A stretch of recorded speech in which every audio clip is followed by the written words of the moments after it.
दलर प्रशिक्षण शिविर अनुष्ठित। विश्व हिंदू परिषद और बजरंग दल जाजपुर जिला तरफ एक 3 दिनिया प्रशिक्षण शिविर सुकिंदागढ़ शिशु मंदिर में अनुष्ठित हो जाइछि। एही सूर्य प्रशिक्षण शिविर में शताधिक नुआ पीढ़ीर युवक राष्ट्र और धर्म रक्षा पाई शिक्षार्थी भाव जोगदे सेवा सुरक्षा और संस्कार शिक्षा लाभ करथिले। एही प्रशिक्षण शिविर में संघस्थान शारीरिक और बौद्धिक शिक्षा प्रदान नित्य शिक्षक मानक द्वारा प्रदान करा जायथिला। समारोप दिवस रे दुर्गा बाहिनी विश्व हिंदू परिषद बजरंग दल पक्षरु एक पथ संचलन होइतिला। हिंदू सनातन धर्मर सुरक्षा गोमाता सुरक्षा जेपरी बेआईन धर्मांतरीकरण बढ़ी चली युवक मानकु जागरण माँ भौणी मानकु आत्मरक्षा कौशल आदि प्रशिक्षण देवा प्रत्येक प्रखंड में आवश्यक बोली मत प्रकाश पाइथिला।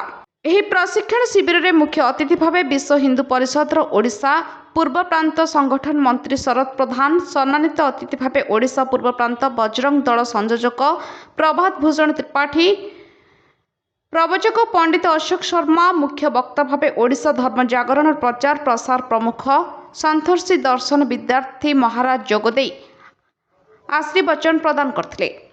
एही प्रशिक्षण शिविरटी को जाजपुर जिला विश्व हिंदू परिषद और बजरंग दलर कार्यकर्ता भाई और स्थानीय प्रखंडर भाई मानक सहयोग रे शांति श्रृंखलार सह समापन होइतला। हिंदूगामी भारत वर्ष रे हिंदुत्व को जो भली भाव रे विद्रोही माने नष्ट करूछंती तार प्रतिवाद रे आज शोभायात्रा विश्व हिंदू परिषद बा बजरंग दल प्रति वर्ष ये प्रशिक्षण शिविर बा बजरंग दल वर्ग ताको कुआ जाए ये 2-3 दिन धरी आम सुकिंदा प्रखंड में चली सारा जाजपुर जिलार जिला प्रशिक्षण वर्ग ये हिंदुत्व हिंदूगामी भारत वर्ष को सुरक्षा देवाई हिंदुत्व युवक माने आज जागृत होती हिंदू राष्ट्र निर्माण करने समस्तंकर सहयोग सांत्वना देइछि।